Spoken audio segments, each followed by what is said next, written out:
Njengalokhu uma ubona le-orange noma sihlahla ungasiboni, kepha ubokwazi ukuthi lelo orange alitiqhamukele emoyeni lisuka esihlahleni.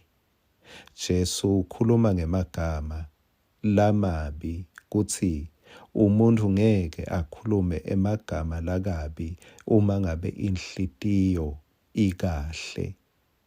Kusho ukuthi mangabe umuntu akhuluma emavi lamabi, lalimatako, lahlukubetako, inhlitiyo yakhe injalo.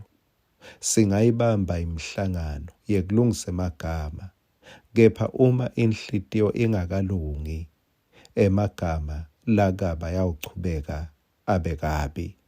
Asimcele uNkulunkulu lohlola nalolungisa inhlitiyo ayilungise inhlitiyo yethu kuze side ukhuluma emagama lakahle noma simo nebantu bangasikahle.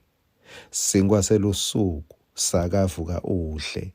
Angikuhlephulele lapha encwadzini yemprofeti Obadiya sahluko 1 livesi laka 20.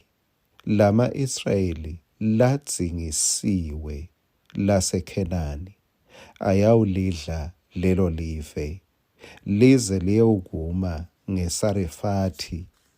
Labadzingiswe besuka eJerusalema labaseSefaradi kwanyalo bayawukuwadla emadolobha aseNegevu.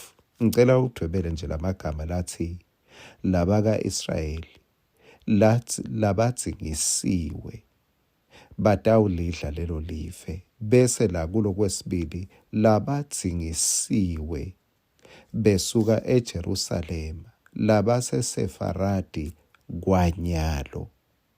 Letimo tesive saka-Israyeli noma bebadzingisiwe kepha live lenkosi lithi bekukwanyalo, noma baseJerusalema noma bakaJuda nabo bebadzingisiwe kepha bekuyinto yanyalo. Ngicela uve ngesingisi lithi the exiles of Israel will return to their land. Makabongwe Jesu. uNkulunkulu uyabuyiselana endzaweni. uNkulunkulu uyabuyiselana esimeni.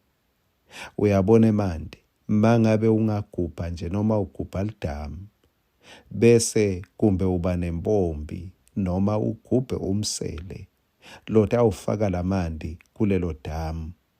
Noma ngabe leli damu likhulu kangakanani, kepha lamanti atawuchubeka angene lize ligcwale.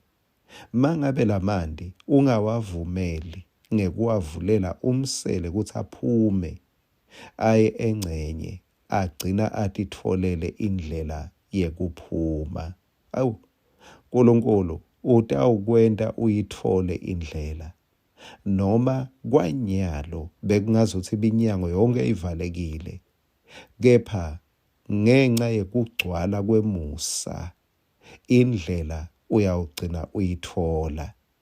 uNkulunkulu wethembekile, uniketa lithemba esiveni sakhe, besithunjiwe, silahliwe, besiphasi kakhulu, bekungazuthi angeke kusalunga lutho. Kepha uNkulunkulu uthi lokuko kwanyalo kwesikhashana. Bekana kuNkulunkulu ukuthi ngeke nephethe lapho phasi njengeyoyo mangabe wake wayidlala uyijika kani lomtiya ukhungelela emnweni, kepha kube ngathi uyijika lapha phasi ngenxa yaleyo nzambo iphindze ibuye futhi. Mangabe use-connected kuNkulunkulu, budlelwane bakho buyaphila naNkulunkulu. Noma bewungaya phasi kangakanani, utawuphindze uphakame futhi, utawuphindze ubuye futhi. Themba kuye ngenhlitiyo yakho yonke. Amen.